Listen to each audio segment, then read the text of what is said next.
So the question is about the house and how many signs are in the house is what I believe a house of compassion is talking about.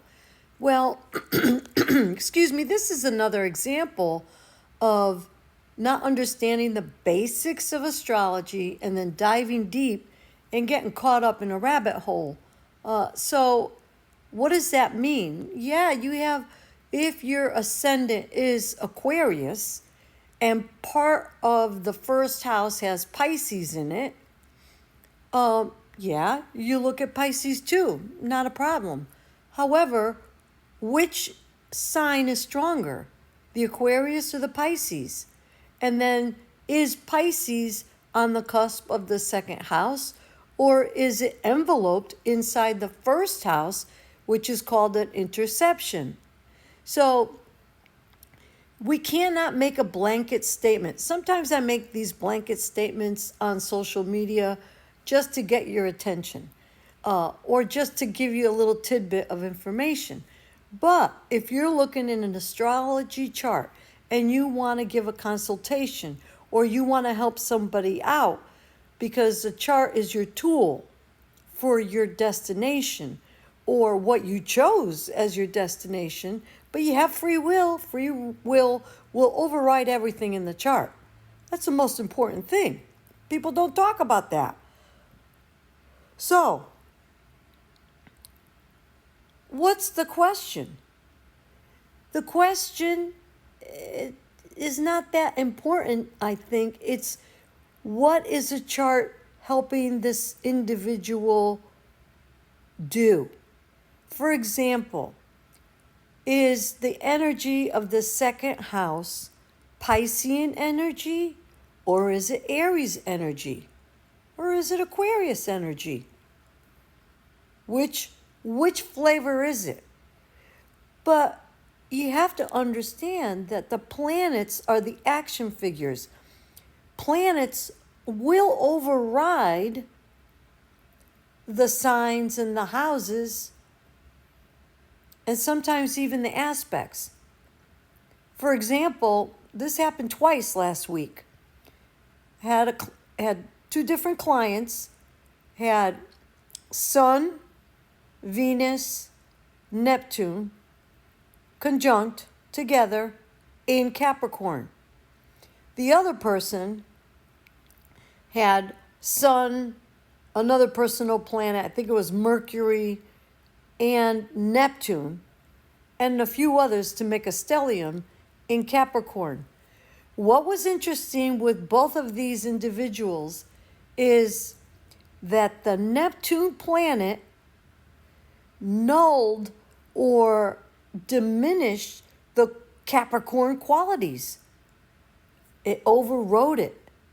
So, is astrology wrong? No.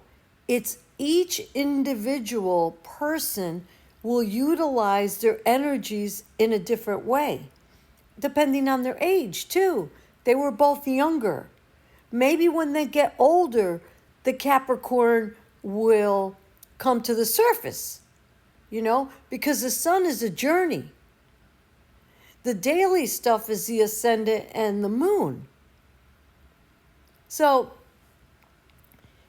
astrology is very complicated. They have tons of rules and tons of exceptions to the rules.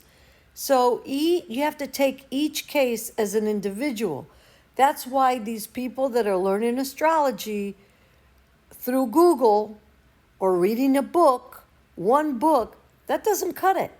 You have to read hundreds of books, and then you have to come up with your own level of translation. Not all translators are equivalent. Not all astrologers are equivalent. You could have a fantastic social media astrologer and not be able to give a decent reading to save their lives or a forecast, So if you're attracted to someone on social media, they got a lot of followers or influencers, but can they read your astrology chart? Can they give you a good forecast? That's the bottom line.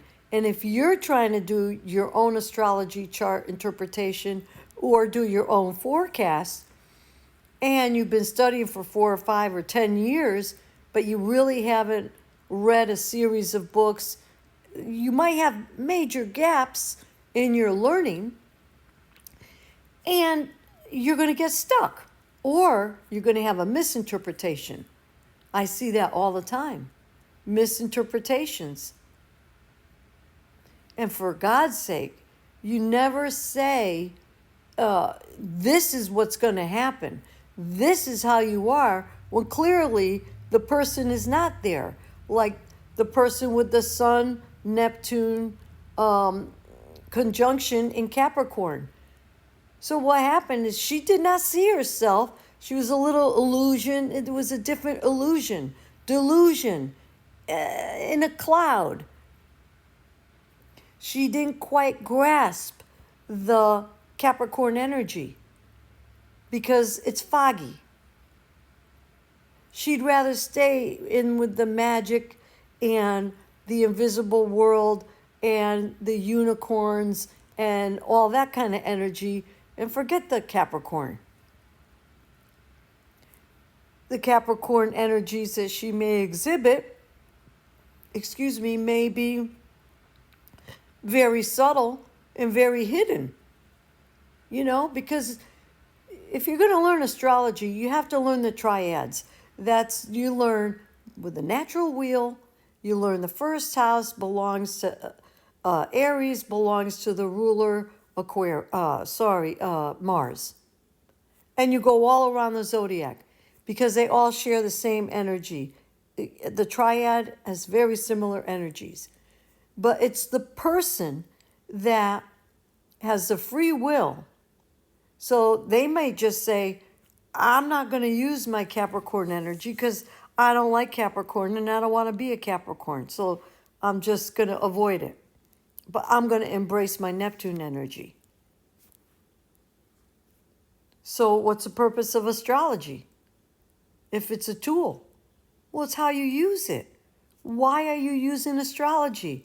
To show off that you know a little bit about astrology? Or are you helping solve a problem? So you have to look at the problem. You have to see where the astrology chart can validate the issues at hand, and then find the solution or possible solutions of the problems in the chart. That's astrology. If you have any other questions, let me know. And if you want to talk to me personally, free of charge, because you have something on your mind that's very pertinent, schedule a discovery call.